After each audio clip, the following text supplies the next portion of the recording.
Hoy conocimos que en Bolivia la expresidenta Yanine Áñez fue capturada y puesta presa, y sobre ello hay la denuncia política en todo el continente de que es una retaliación del partido MAS quien por la vía electoral recobró el gobierno en Bolivia. Vale destacar que la señora Yanine Áñez fue la presidenta de la transición en Bolivia luego del fraude electoral donde el expresidente Evo Morales intentó boicotear el paso a la segunda vuelta del candidato Carlos Mesa.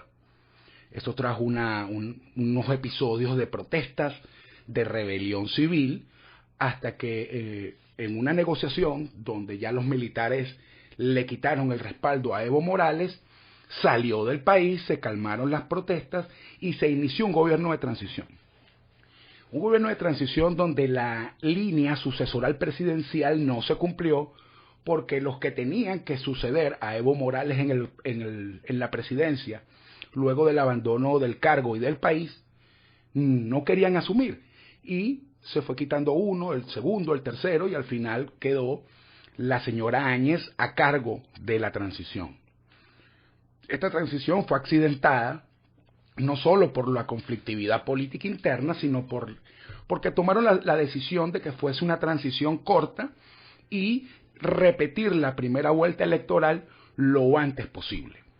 Entre los errores políticos de la oposición boliviana estuvo el hecho de que no hubo un candidato unificado. La misma presidenta de la transición, Yanine Áñez, de manera ilógica se lanza a la presidencia.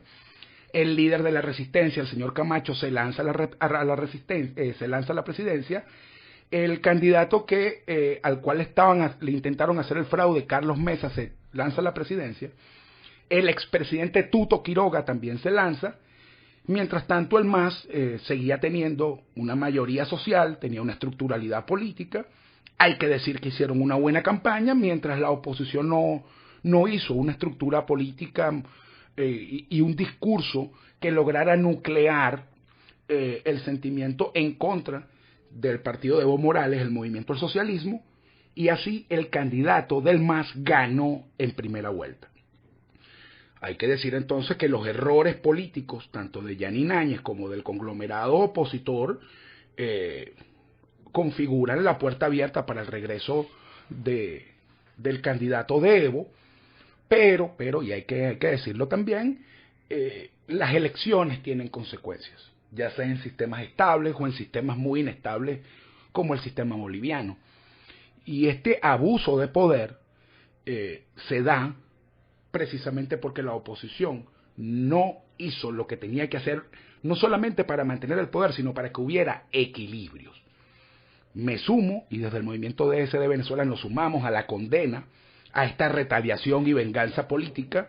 Entendemos que esto es un exabrupto donde se salvarán muchas cosas, porque a la expresidenta Áñez la están acusando de sedición, de golpe de Estado. Bueno, si hubo un golpe de Estado, ¿quién lo dio? No fueron los militares que le retiraron el apoyo a Evo Morales y le solicitaron que abandonara el país. Veo que la expresidenta Áñez será la primera presa, porque quien lideró la rebelión fue otro candidato perdedor que es Camacho. ¿Cómo queda Mesa en todo esto? Esto abre un panorama de abuso de poder, pero sobre todo de verdades que desconocemos en ese proceso de rebelión civil que se dio en Bolivia y en las configuraciones y alianzas que se hicieron para la transición, donde en su momento la bancada en el Congreso del partido de Evo, del MAS, apoyó la transición, apoyó la conformación del nuevo tribunal electoral y se comprometió con unas reglas de juego que meses después de la victoria están cobrando. Creo que esto nos deja una reflexión sobre el asunto de las transiciones en América Latina, sobre las intenciones de la izquierda narcotraficante en América Latina y, sobre todas las cosas, la reivindicación de la política en momentos de crisis. Una crisis como la que vivió Bolivia por el intento de fraude electoral del expresidente Evo Morales no tuvo una conducción asertiva y hubo algo que hay que señalarlo, hubo ingenuidad política al creer que ya todo estaba listo con la salida de Evo del poder, que ya se había ganado y que los fantasmas no iban a regresar. Resulta que en política no hay muertos, resulta que el poder es un sujeto activo, transformable, maleable, y que cuando no se hace buena política, cuando no se ejerce liderazgo, cuando no se hacen las alianzas correspondientes, cuando no se tiene estrategia, los monstruos regresan con nuevas caras.